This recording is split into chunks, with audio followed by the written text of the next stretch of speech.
Hi everyone, on this quick video we are going to learn how to code a Space Invader on AOZ Studio. To start this presentation, I would like to remind you the rules of the Space Invader. You need to destroy all the enemies above you without getting hit by their shot.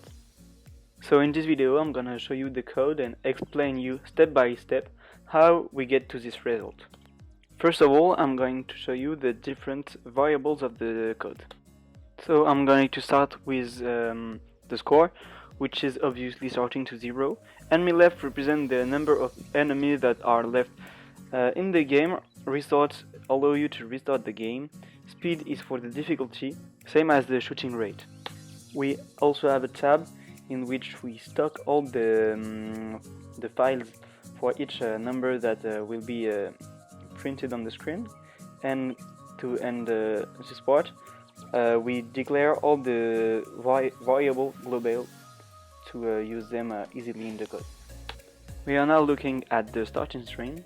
We first print play text, then we use a loop between repeat and a is equal to 1, which will end as soon as the user click on his mouse. It can be explained by the if condition, and as soon as we click on our mouse, we directly go into the game loop. Now we enter into the game and we can directly display the principal actors of our game. The value of the parameter control allows the player to only move the main character horizontally. The parameter on collision equal dead is made for the game over screen. We're gonna take a better look at this procedure to see why and how it works. In this procedure, we are gonna get the name of the image that touch magic and verify if this name is the name of the bomb. If it's a bomb, magic will just be deleted and a quick animation will be played with a little sound. At the same time, we will display the game over screen and also change the value of the variable restart to restart the game at the beginning. Let's get back to the main block of our code, the game loop. This starts by assigning the default value of the loop at the beginning of the code, and we will continue by replacing magic at the middle of the screen and deleting all the enemy left to ensure that the code will start great and well at the beginning. We will finally replace our enemy one by one by using two for loop. We've got two cases. The first one is when the enemy is already existing. If it's the case, it will get the same visible parameter as the previous loop. The second case is when the enemy has not already been created, and in this case we just give him the default parameter and link an image with this new enemy. In the code we can see image equal to L, and it means that each row of each line of enemy will have the same images and the same look. The next part of the code is about the shoots of the enemy that is generated by the variable shooting rate that might increase or lower the difficulty. We can see that every time an enemy shoots, the sound bomb drop is played, and that we've got a counter of bombs to delete them as soon as we've got too many bombs in order to have better performances.